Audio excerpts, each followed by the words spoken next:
Hey guys, subscribe for daily content. And if you're shopping for gear, make sure you check out the description for the newest items at some of the very best online retailers. There's also links for some of the items that I personally recommend. Thanks! What's going on YouTube? Metal Complex here, and today I've got an extremely interesting knife review slash knife overview to share with you guys.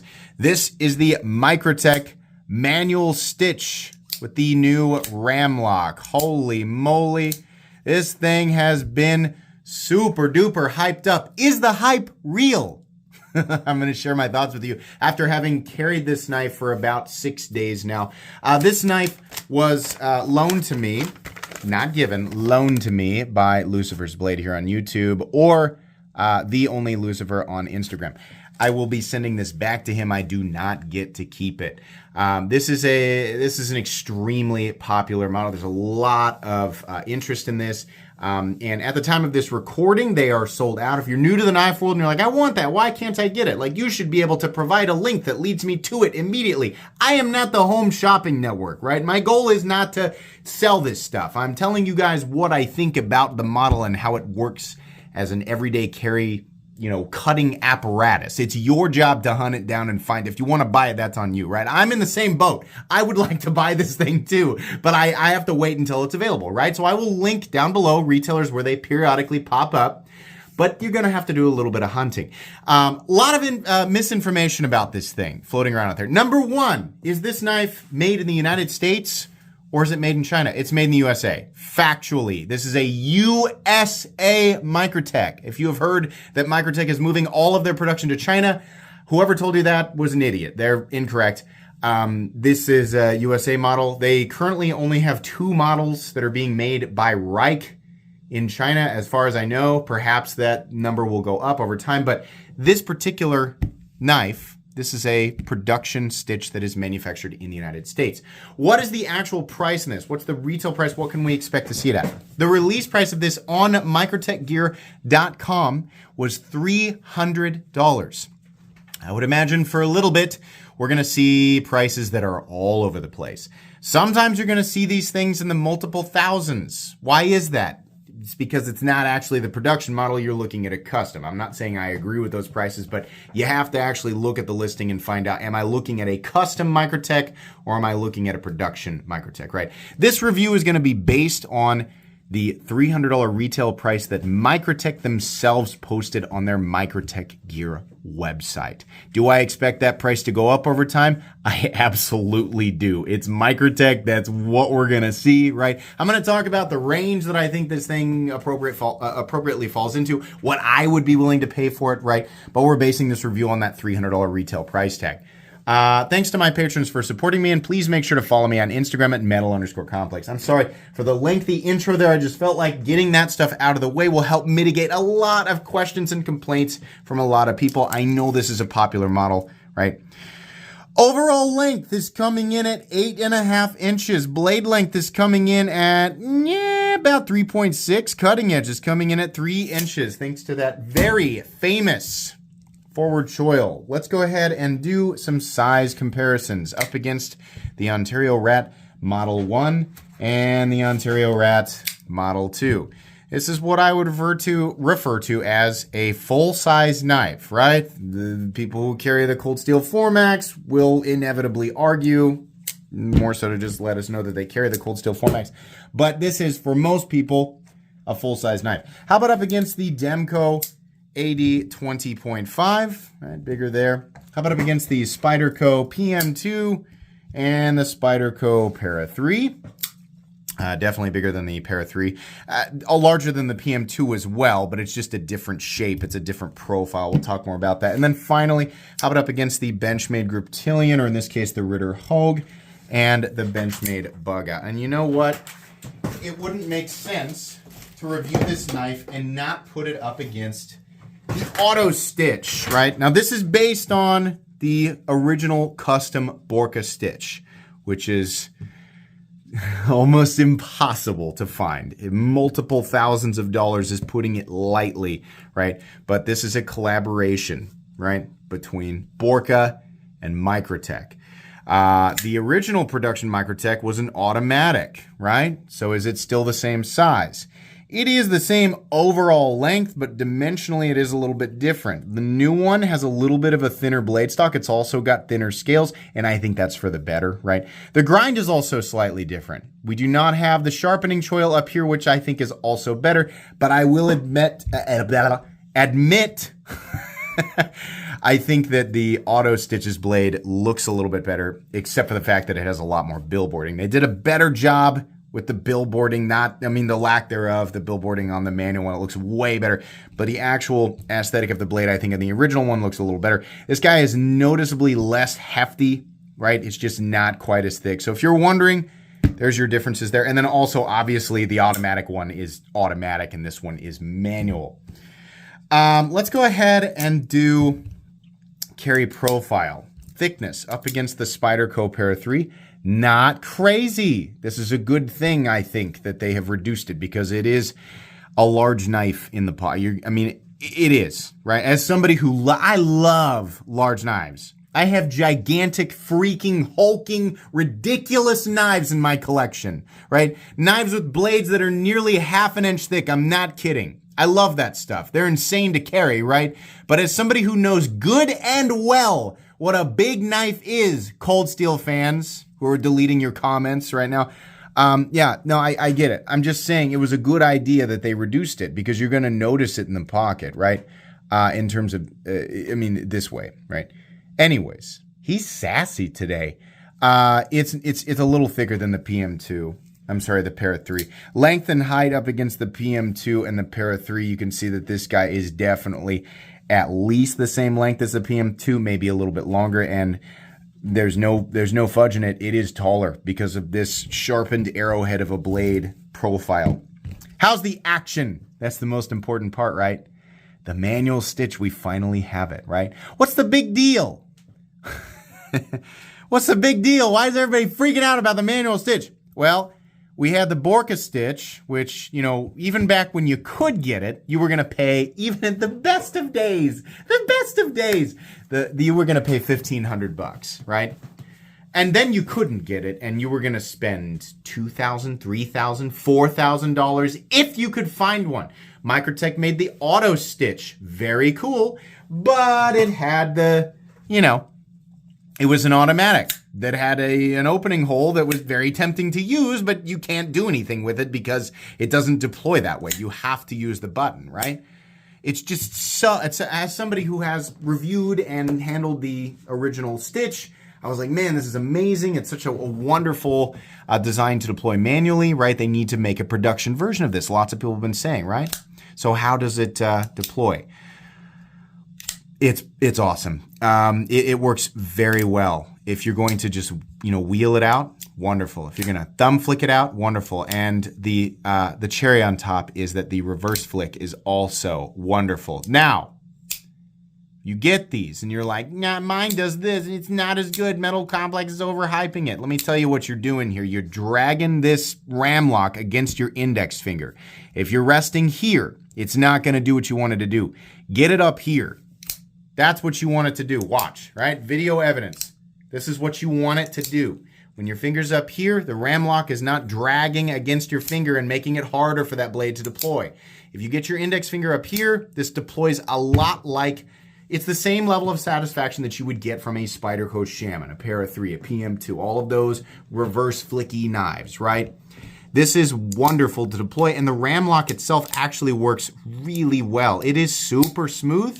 After a bit, this thing has definitely broken in. I will say that these switches here are very Microtech-y in that they are super duper aggressive, but I'm okay with that. I'll tell you why I like this so much.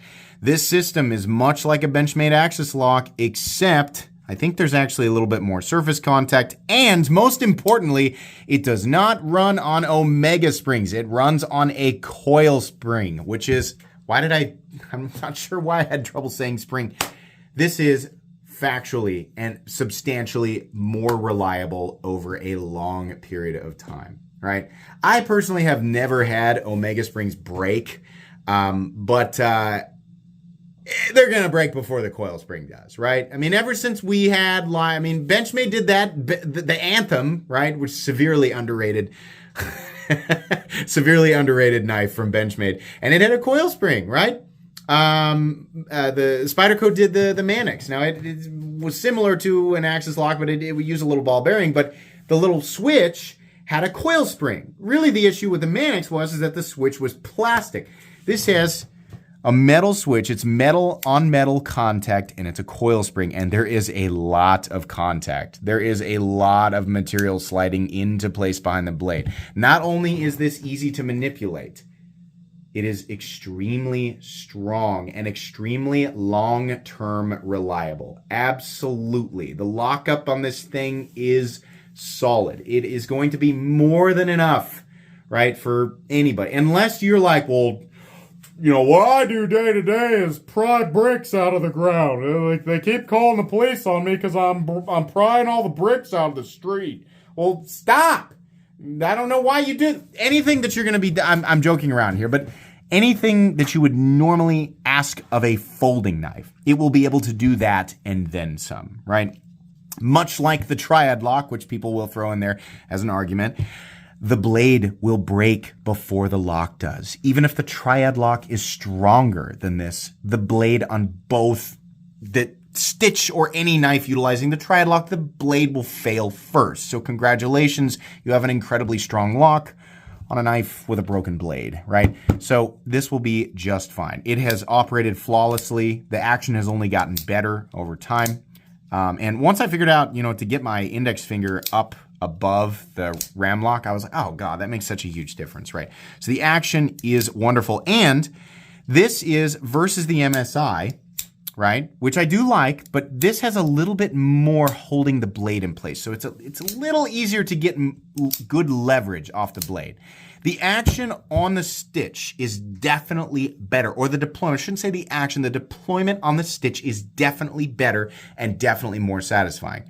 As somebody who wanted the stitch more than the MSI, I will definitely own both.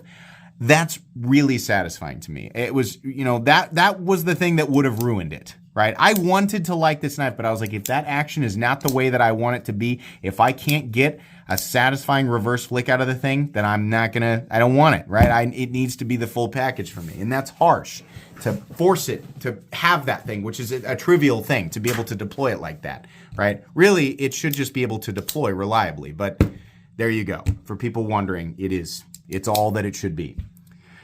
Materials. On this, we have G10. We've got, I believe here, did I put the magnet? Of course I put the magnet over here today. The backspacer is titanium. The pocket clip is steel. Obviously, all the locking mechanisms and all the stuff on the inside is going to be steel, and the blade is steel. But it's M390 MK. What is that? Well, it's M390 that's been slightly tweaked specifically for Microtech. I think in possibly some of the most extensive testing, you could prove that M390 MK is slightly more performance-oriented, and I mean slightly, than regular M390, right? Bowler's making both. I'm pretty sure that Laren Thomas ran tests on this and found it to be, the difference to be negligible. Now, I have not tested it. I am basing my opinion off of, Laren Thomas's reports, right? But I think there is, technically a measurable difference, right? I don't want anybody coming after me. I don't have the ability. I don't have the ability to test this properly and be able to prove conclusively that it is actually what it's supposed to be, which is slightly better than M390, right? Do I think it really matters? My opinion is that no, I don't think that it does, even if it is slightly better. That's just my opinion, right? I'm saying the word opinion a lot. I have to be very careful about this. You just do, right? So great. That part doesn't really matter to me, to be honest. But we have M390 MK, G10, and titanium backspacer and some steel parts. I believe they plan to do production versions of this in carbon fiber and aluminum. I think it would be amazing if we got titanium, but understand this. They are not going to charge the same price for aluminum or carbon fiber, and they certainly will not charge the same price for titanium if they do it. I think we should expect these, if they come in titanium, we're just going to have to expect them to charge $600 to $700 right? That's just what's going to happen. Right? A titanium XM18 3.5 inch runs $625, and it has for the last decade, right? An XM24 in full tie runs $825. You can't expect them to just magically come in less than other USA, right? We're in the same tier. We're in the same high quality production tier, right? I don't know if they actually will do titanium. I would be shocked if they did. I would imagine that we will see, fairly soon, carbon fiber and aluminum. I fully expect those variants to cost substantially more. Currently, we have black G10, coyote G10, and OD green G10, which is par for the course, right? Blade stock thickness, we should measure that. I should have known this was going to be a long review. Yeah, you should have, because it shows the timestamp right on the front of the video before you even click on it. The blade stock thickness is coming in at 160 thousandths. That's on the thicker side. But the original stitch is coming in at like 185 thousandths, right? So it's definitely thinner. It's not a thin blade, but it's definitely thinner. Weight on this guy. The G10, or the manual stitch here, is coming in at 5.50 ounces, which is definitely not on the, perfect ratio scale, right? It's not the ounce and inch thing is way off of that. Balance, honestly, it's right behind the pivot. It feels really good. As far as big knives go that are slightly heavy, I mean, to the average person, again, you got to say that. Not a difficult knife to carry. You notice it this way. That's the dimension that you notice, right? The weight and all of that, not really, unless you've been exclusively carrying like a Swiss Army knife or the Benchmade mini bug out, right? But as far as like other normal pocket knives, right, really what I notice is the height this way. The weight versus the stitch, the auto aluminum stitch, 6.35 ounces. So very nearly a full ounce. It's close to an ounce less, right? That's nice. Let's take a look at the inside here real quick. This has it's not a full liner. It's what I would call a cartridge liner, which is okay. And I'll tell you why. They have a gigantic titanium backspacer and pretty substantial G10, right? It bothers me, a lot of these knives don't feel solid, but would it have been cool if they did the whole thing as a recessed steel liner? Sure. Does it matter all that much? No, I couldn't imagine, right? No, the thing that's going to fail on this knife first is not the lock, it's not the scales, it's not the frame, it'll be the blade, even at this dimension, right? So I don't think it really would have been that meaningful for them to go full scale there. But it would have been cool. But these are just cartridge liners, right? So anyways, hardware check. Let's get out my tools as per usual. My tools are very inexpensive and very recommendable. You can find them right down in the section of my description that talks about the tools I use on this channel. Something that I love about Microtech is when they actually decide to, do non-proprietary hardware is that they do massive fasteners. This is a T20. Oh, God. I wish everything was like that. That would just be amazing. I think the body screws are T8. Which is also, awesome. I think that's nice. If not, they're T10. Let's just take a look here real quick. Yeah, these are T8. Fantastic. A couple of screws on each side. Even the pocket clip screws are T8.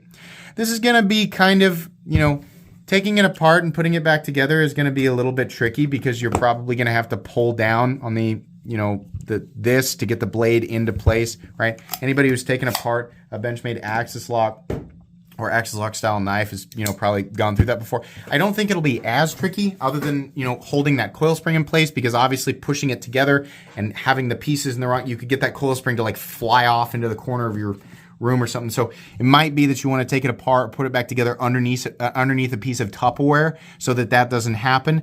I don't think it'd be the worst experience in the world, but it's definitely not going to be as easy as disassembling something like the Ontario Rat Model 2, right? Or a standard liner frame lock, something like that. But I'm glad that they gave us access to the inside of it, and Microtech didn't put the stupid proprietary hardware on there.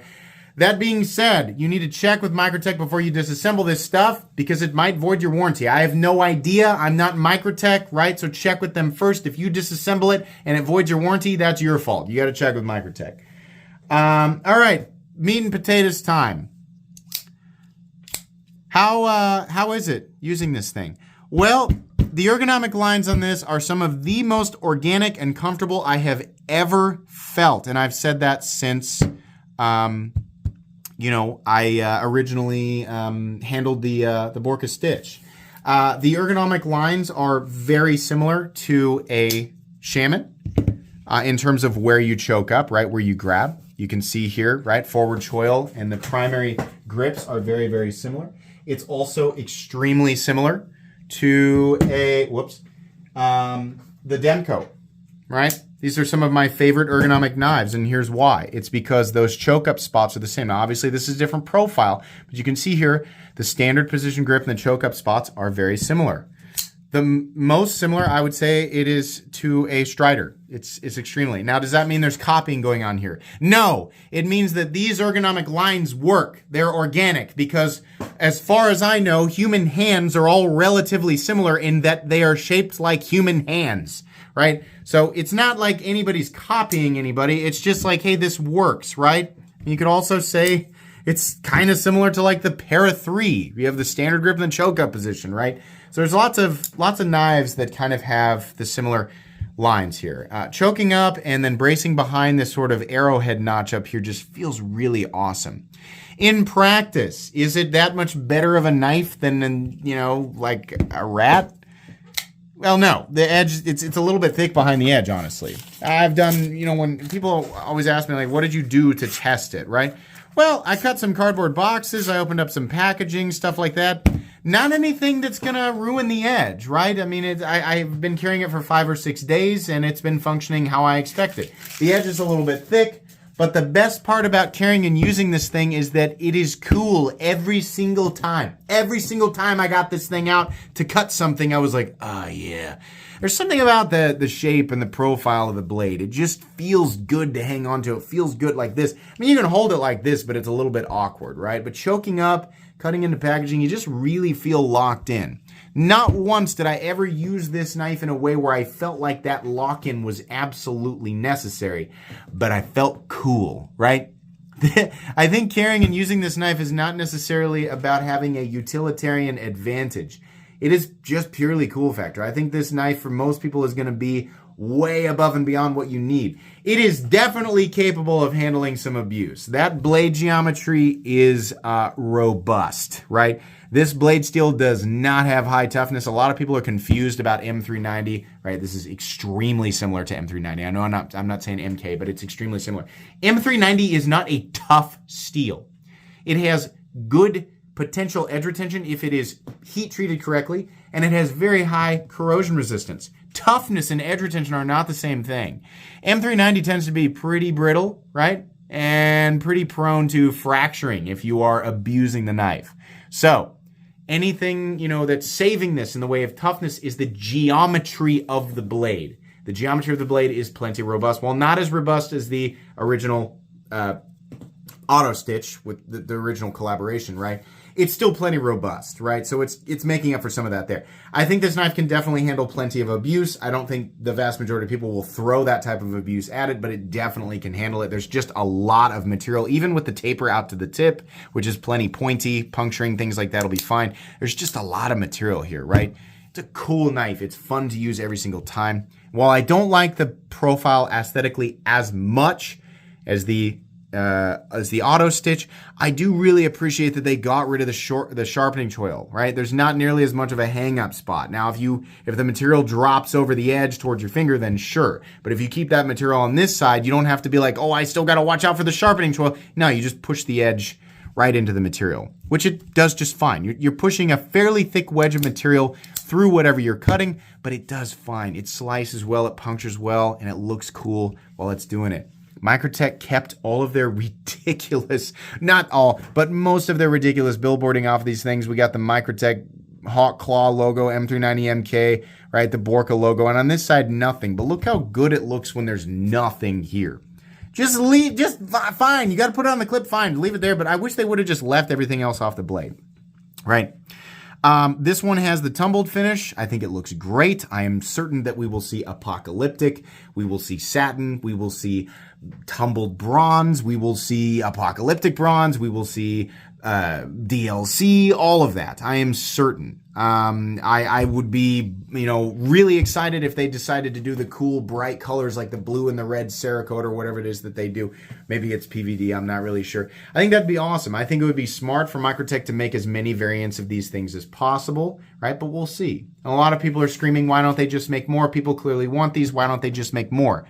It's not that simple. There are dealers that have put in orders for these things probably a long time. A lot of dealers probably knew about these things way before any of us did and put in orders. Microtech is creating these things for their own website. They're creating these things for the incredible number of authorized retailers that they have. If you don't know how many authorized retailers there are for Microtech, go to their website and look. I can guarantee you that the vast majority of those authorized retailers have put in a pretty large order for these things. And Microtech, while they are definitely a big company, they're going to have to make a lot of these things, right? And they are also still making all of the models that everybody else really likes, like the UTX 85 and the Ultratech. And holy crap, Microtech has a bajillion models, right? They're still making all that stuff. So it's not as simple as just make more, right? People like to oversimplify it and make it like Microtech's going, oh, people want more? Let's not do that because we're evil, right? No, that's not how that works.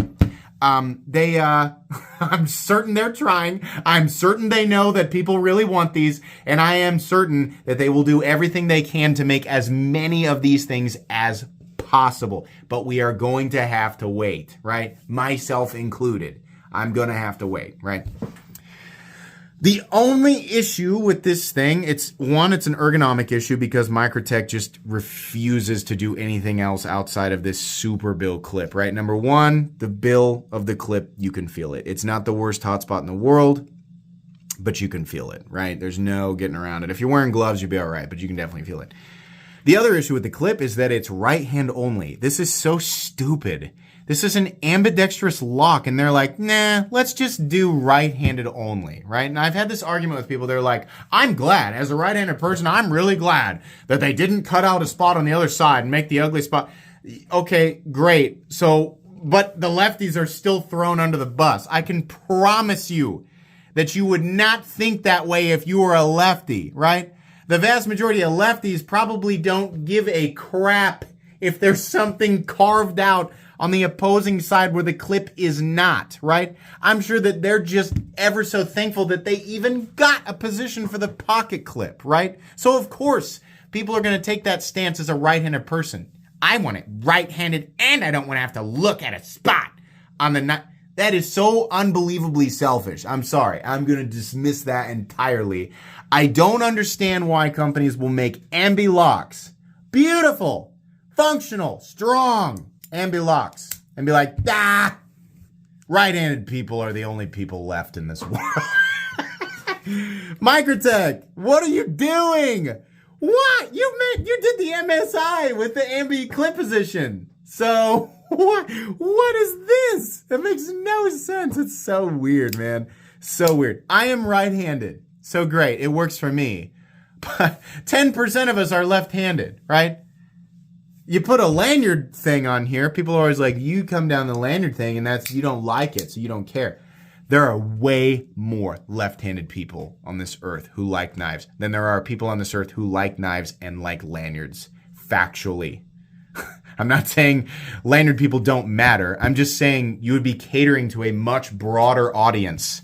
I'm not talking about, like 40 more people. No, I'm talking about tens of thousands, right? Hundreds of thousands if we really had this thing, out in front of all of the faces that might be interested in it, right? It's silly to me. It makes no sense, right? There's so much good here. And they just were like, nah, we don't care about lefties. We do with the MSI, right? We'll put a filler tab in that one, but not on the stitch.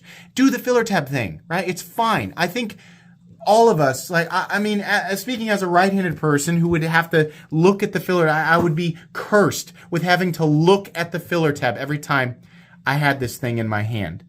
I think I'll live. I'm not sure, but I don't think it will kill me to have to look at this just so left-handed people can enjoy this and carry it in their left pocket. It doesn't make sense to me, right? Okay. Anyways. I do like the jimping underneath here. I like that they did not go super aggro with it. I also like it up here. This is nice, complimentary, right? Fit and finish on this knife is spectacular. Typical Microtech. They have some of the best fit and finish in the entire industry when it comes to their USA knives. A lot of times it's cool, it's made in the USA, but right? With Microtech, they've been doing it so long, it's indistinguishable from some of the most premium Chinese. If you didn't know, Chinese production has gotten insane. Their quality is through the roof. Gone are the days when Chinese manufacturing is associated with like really low quality manufacturing. Those days are gone, right? China's been leading the way in terms of Chinese production. China's been leading the way in terms of quality production for a long time. Microtech is one of the only companies that is able to keep up with them and still make this stuff in the USA. So it's nice that this is still, doing really well. This knife does not have the same lock stick that I experienced with the MSI. It was much lighter to begin with, and it is almost non-existent now. It's really, really nice. So if you're worried about that, that's my experience with this guy. Little tiny lanyard hole, that's fine. Carry depth is medium. It could have been higher if we didn't have this here, but we have it here, and that's fine. Lanyard people can enjoy it, right? In and out of the pocket, it's pretty easy, but you do have this bill. This is steel. If it snags, it will bend out, and it's not nearly as forgiving as titanium. Would have been a nice touch to get a tie clip on this, but you can't always get what you want, right? We got a big barrel stop pin back here and some shouldering. Lockout is dead solid. Same experience I had with the MSI. Absolutely 100% solid. Plenty of surface contact. There's no doubt in my mind that this thing will remain. You'd have to put it in a vise and beat on it. And the blade, again, would fracture before the lock warped. I don't think that there's going to be an issue there, right? There is no detent lash up, down, left, or right. This is consistent in here, especially if the lock is pulled back. This is super smooth, right? It's almost like wobbling back and forth, and I'm sure that it'll get that way over time, right? But as the lock, this is, creating friction against that rounded tang there, right? So if you get it and you're like, it's not smooth, it's super tight, pull the lock back, right? That's what you're going to be doing when you disengage it anyways, pulling this lock back, and it drops into place. Centering. I have not had to adjust this, and I think it's pretty darn close. Is it slightly off? I wonder if I can adjust it ever so slightly. My guess is that there's no Loctite in that pivot, and after flipping it a couple hundred times, it has just barely come off. So I'm going to give it the slightest crank because I know what it was ready to give, right? I know what the tolerances do on knives like this. That is exactly what the deal was there. So we're good. The centering is fine on this. Should be easy to adjust. What's my overall take? $300 is amazing for this. I was surprised that they only charged what they did for the MSI. I will not be surprised at all if this is 50 to 75 higher in a very short amount of time, right? I won't be surprised if you end up seeing this 50 to 75 or even 100 higher, and it's not necessarily Microtech marking them up. There have been a lot of shows here lately, and what I've heard is that a lot of these retailers have no choice, if they really want to, but to go and buy some of them directly from Microtech for retail at a show. So if they actually want to make anything, they have to mark them up. Okay, like they're a business, they're, and they're trying to be like, hey, we got them, come here, shop here, because that also helps with them getting traffic into the retailer and having people think of them next time, right? So in some ways it's kind of like, but in other ways it's like, they're kind of between a rock and a hard place, right? Everybody's fighting to stay relevant. Everybody's trying to have the coolest, newest stuff, right? Well, Microtech should just make more. Come on. Let's stop saying that. Let's stop saying that. We gotta put an end to that. They should just make more. That's not the answer, right? That's just something people say when they want it, right? You don't care as soon as you get it, right? So, I'm willing to wait. I think $300 is an amazingly fair price for this. I think this is incredible at $300. I honestly would spend up to $350 for it brand new. So if there is a price increase, I'm not going to complain too much. I kind of want to wait until they have a carbon fiber one or an aluminum one. I think it would be excellent with aluminum. I would definitely, I'm going to tell you guys right now, if tomorrow they dropped this in full titanium and charged $700 for it, I would pay that, but I like titanium, right? I'm not going to say that that's, what I think everybody should pay. I'm used to paying $600 to $700, $800 for a full titanium USA product, right?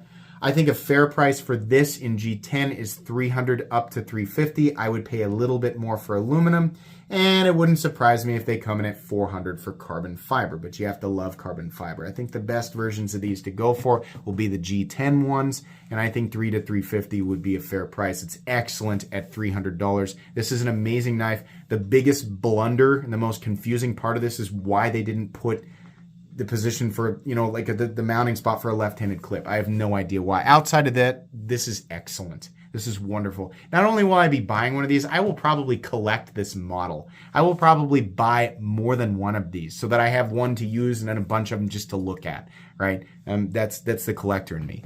This is absolutely one of my favorite knives ever. It's absolutely a recommendable knife, even at its size. I think people who like larger knives, you might not like this, but the price, I can't argue with it. The price is just awesome, right? So yeah, it's a legitimately recommendable knife. I think Microtech absolutely knocked it out of the park. I think this is also one of the most impressive things that I have seen for 2023 so far. So it is in the running for best of 2023 as of right now, which is probably April something when you guys are watching this, but excellent knife overall. Thanks again to Amateur Knives for letting me take a look at this. That's going to be pretty much it today. Please make sure to follow me on Instagram at metal_complex. If you enjoyed this video, leave a like. If you'd like to check out my other content, I do, of course, have lots of videos of knives that are either expensive or inexpensive that I do or don't like, so check those out. And if you enjoy all my content, go ahead and click on that Metal Complex logo right there and subscribe because there's definitely more coming. Thanks again for watching, everybody, and have a great day.